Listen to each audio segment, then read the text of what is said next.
He's also the person that called Demise McMullen back to shoot at All right, the first part is about selling drugs. So one of the portions of the reason for the conspiracy existing here in this case is that they sell drugs and narcotics to further their enterprise. The indictment, the language of the indictment, and other acts that we have shown specifically about the use of drugs, the sale of drugs, and how they, it is one of the... Let's not make the same arguments that have already been ruled on. What is it about the testimony that we heard from Mr. Zachary that should change the ruling on this?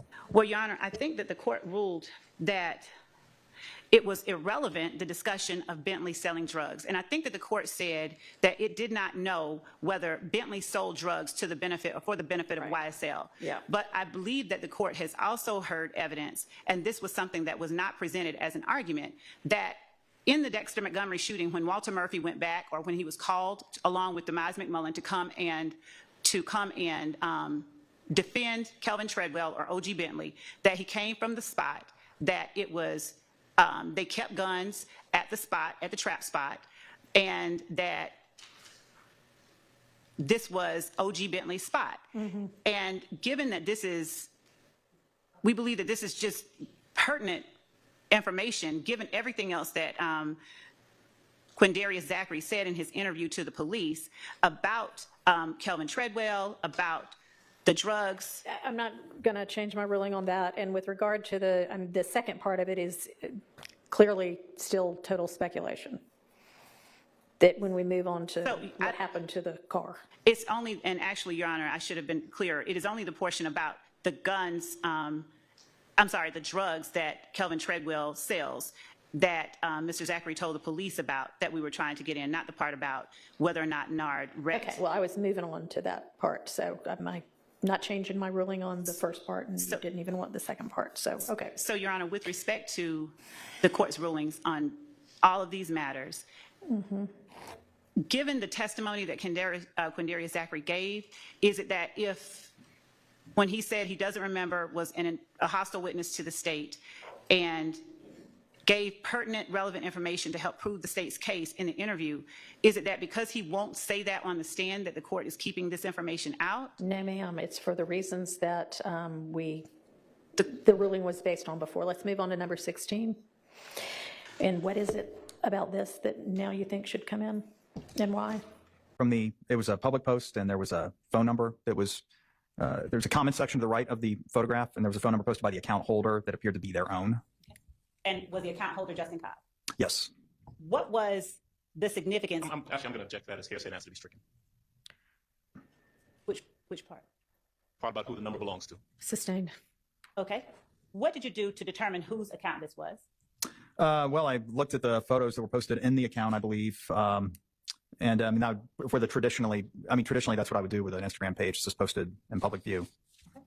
And what was it that made the number in this post significant to you? Well, I was looking for a number for Justin Cobb. And what led you to believe that this number was a correct number for Justin Cobb? Well, it was, there's probably more to it than just this, but it was posted in this Instagram comment.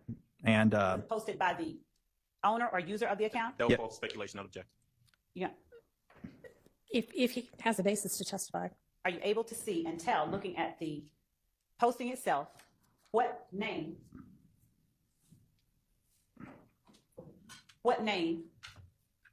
the number is next to? I would renew my objection, also object on the basis of hearsay if he's reading from a document. It's already in evidence, Your Honor. And, okay, and Your Honor, when we were up here at the bench. So, Your Honor, I'll ask additional questions that I think will... Sustained. Okay. So, after seeing this Your Honor, number... I have a motion, please. May we step up? Yeah. I'm going to excuse y'all to the jury room.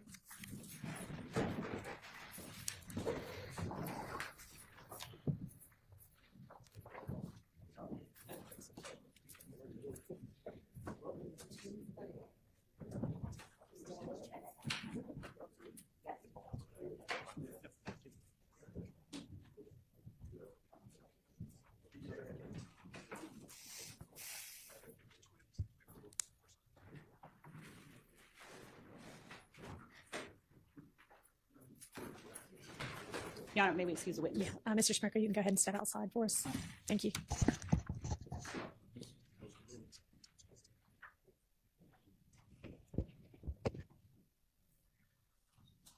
Your Honor, so well, first of all, my motion is a motion for mistrial based on the actions of the prosecutor. My objection initially to the item was that it contained hearsay. The state represented at the bench that it was not hearsay. There was no hearsay contained in it. We did not address the issue of what the state already knew, which is that there was a phone number attached to it that she was going to try to elicit testimony from this witness about who that phone number belonged to. That in and of itself is speculation, but it's certainly hearsay. The document can't authenticate itself. I believe the site for that proposition is Twiggs versus State. It's 315 Georgia Appeals 191. So this witness can't look at a document and say that it says this phone number is from Justin Cobb's Instagram or social media posting. This is who it belongs to. So that was my objection. I believe the objection was well founded. I believe the state purposely put that up there after misrepresenting as to whether or not it contained any hearsay in it. And based on that, I would move for mistrial. May I respond? You may. Judge, Can somebody put the document up? I don't see. yes. Would you put it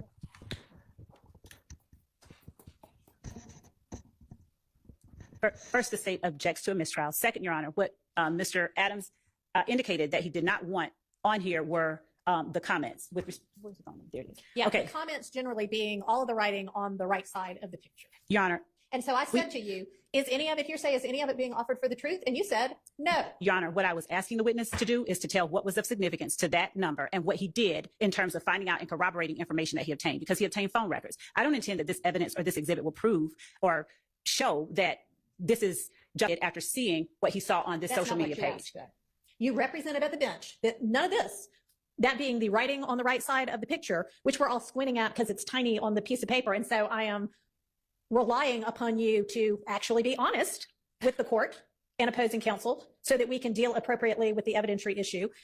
Was any of it being offered for the truth? And you said no. And then you turned around, and after it was admitted over the overruling of the hearsay objection, based on the representation that nothing was being offered for its truth, you drew the witness's attention to the phone number and tried to have the witness testify to whose phone number it was. If that is not offered for the truth, what is it?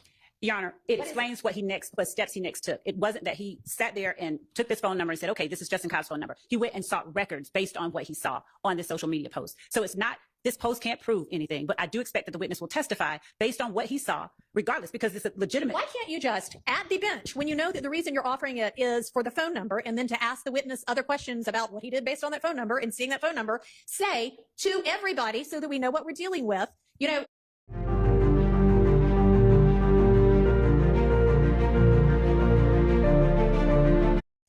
it's this phone number, and then I'm going to ask him XYZ about the phone number, and then we'll know what we're dealing with. Because my understanding that what was being objected to was not the phone number, was the comments that was the words, Your Honor. And again, this piece of evidence does not prove anything, as anybody would be able to say. But when he saw this on Justin Cobb's page, or a picture of Justin Cobb next to what he believed to be Justin Cobb's handle, he saw additional information. The entire phone number with the comments. I'm sorry, what, Your Honor? I mean, that is included within what you're now calling comments. All of them just being. And I asked at the bench what comments they were asserting was hearsay, Your Honor. I literally And asked I asked at the bench, is any of this being offered for its truth? And Your Honor, it's being offered to explain DDA Sprinkle's actions that he took next. Your Honor, these records have been collected as part of what he did in this investigation. He was asked on cross-examination, did he take particular steps to corroborate what was given to him in certain interviews? That was the preceding question before I asked him about this particular post. So the state intended and intends to introduce the records that DDA Sprinkle produced or obtained after seeing this post. This post can't suffice to prove that that is Justin Cobb's number. This post only explains why DDA Sprinkle got the number and why it was significant to him in this investigation, where his steps and actions are being questioned. But Judge, we don't get there. I hear what the state's saying, and it's disingenuous, because we don't get to the second step that they're talking about, what records he procured and why he did what he did, unless we go through the hearsay statement that's contained in the portion that I objected to. And the court is accurate. I was there, and I asked for everything that was on the right side, all of the verbiage to be, I said that was hearsay. The state said it was not. It clearly is, because to ask him that specific question, I mean, listen, none of us are obtuse. It is what it is. I think that the state was disingenuous about it. The state's been very slippery in regards to their response to the court's questions. I think it's willful, and I think a mistrial is appropriate. I'm asking. I can't figure out what it is. If it's disingenuous, if it is that, I mean, I don't want to malign the prosecutor standing in front of me right now. So I'm not going to say the possible things that it could be, but it is baffling to me that somebody with the number of years of experience that you have, time after time after time, continues to seemingly purposefully hide the ball to the extent you possibly can for as long as you possibly can. And I really don't want to believe that it is purposeful. But honestly, after a certain number of times, you start to wonder how it could be anything but that, unless it is just that you are so. What's up, everybody? Welcome to the channel. It's Monday. YSL was back today, and oh boy, is it just me, or did it seem like Judge Whitaker was on the state's behind today? And I'm not even finished watching it because I got really busy, so I got past just past lunch when Love was wanting all the reconsiderations to testimony. And baby, yeah.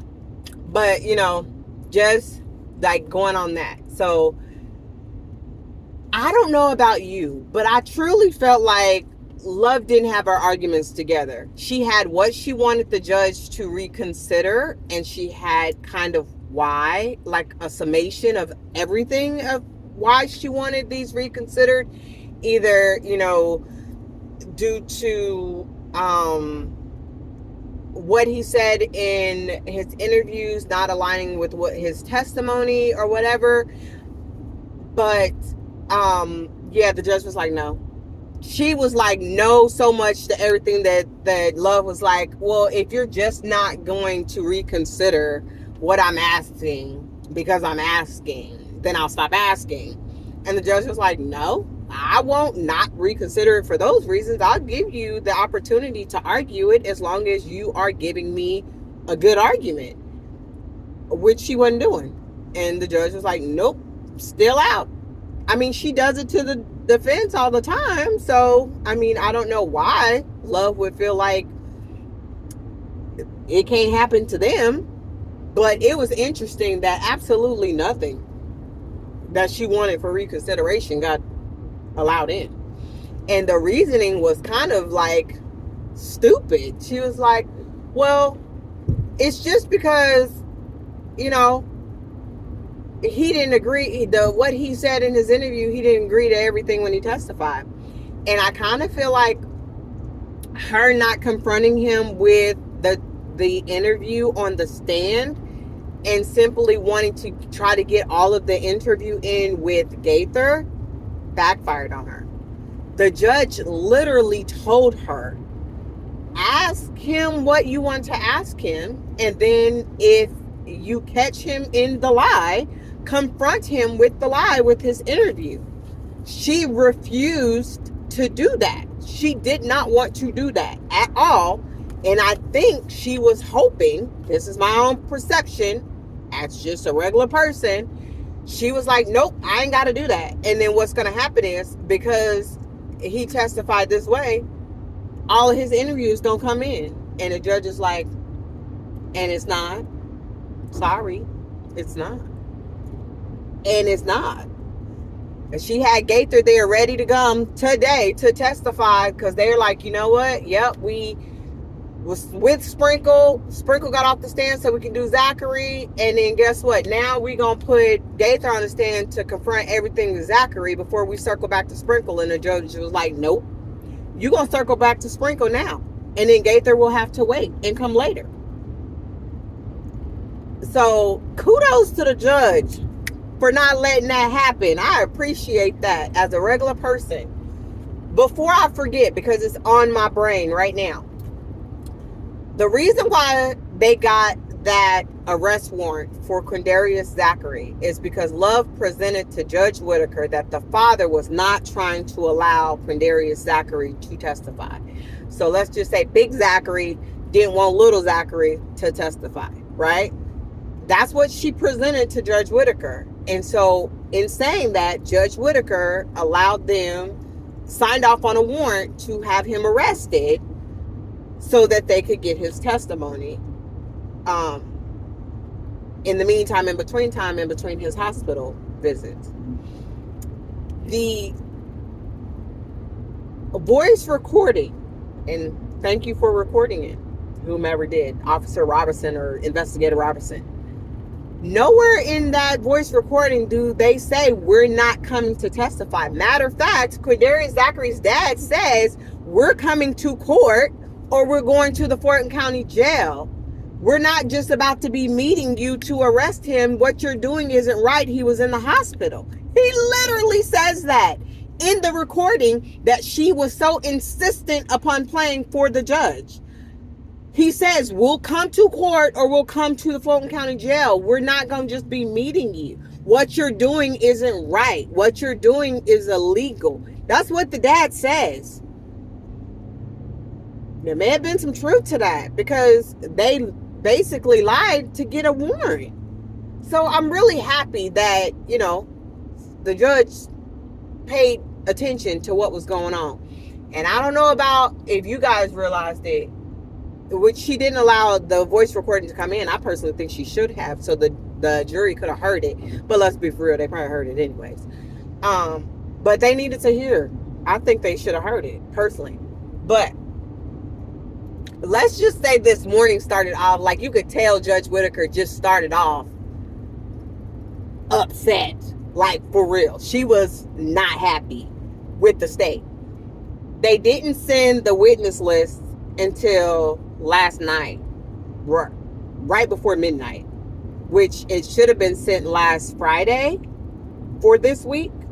In addition to that, the state has now stopped sending their weekly evidentiary list with upcoming witnesses and what they'll be testifying to and the evidence that's supposed to come in through them so that they could go over that evidence with the defense prior to those witnesses getting on the stand, so that if they have any objections, they could take that up first thing in the morning and not in the midst of that testimony.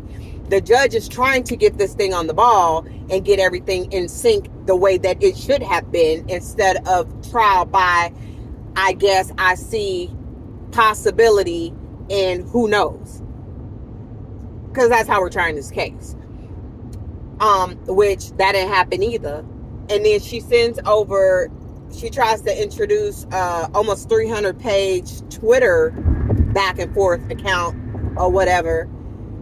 And then she doesn't even mark out what she wants to introduce. It's just his whole Twitter feed. Some 300 pages worth of Twitter back and forth or postings.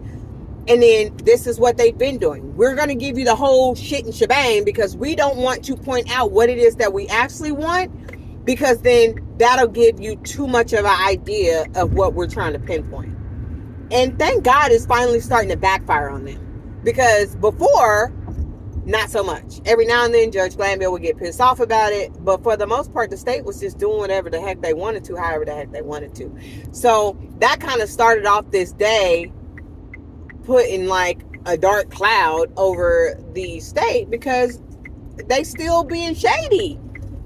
And the fact that Atkins wrote in the email that these pictures were never sent over,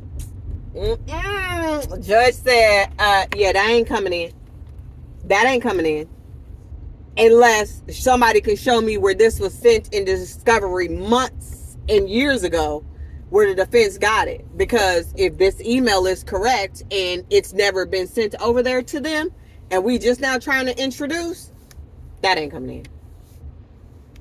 So I don't know, I can really appreciate kind of like how today went, just because like it was nice to see. It was nice to see Lil kind of pissed off, you know. Excuse me for being catty, but you know what I mean? Like, why are we still being shady this far? Young Dolph's trial was over in a week. Cut, dry, to the point. We knew who did what, how, went, where, why, and who was all included. This man had already been sentenced. We still trying to figure out the who, what, when, where, why, and who all was included in this trial. So, you know what? I'm over it. But it is entertaining. But, you know, it's starting to really anger me, because it's these people's lives that I feel like they playing with. And that's what's really pissing me off, is these are people, these are people with children, with families, you know, wives and girlfriends, mothers, sisters, brothers, and y'all playing with their lives like they don't matter. But then y'all feel like court should be canceled when y'all have a family member that's sick. So, you know, come on. Let's be considerate of what we got going on here, and let's get this case wrapped up. Let's get on our stuff, and let's get this case taken care of. Because as it is right now, we still looking for Rico. Okay? Yes, we got a bunch of individuals that's done some individual stuff, but we still looking for Rico. I ain't found him yet. You know what I'm saying? I think the world is still looking for him. Like, share, subscribe. Guys, we got like almost 100 followers. Thank you so much for those of you that are tuned in, that are now part of the Mocha family. I appreciate you. I appreciate your support. I appreciate those that are commenting. You know, as soon as we hit 100, I want to start live streams. And if it's not about this, it may be about something else. Who knows? But, you know, again, like, share, subscribe, share.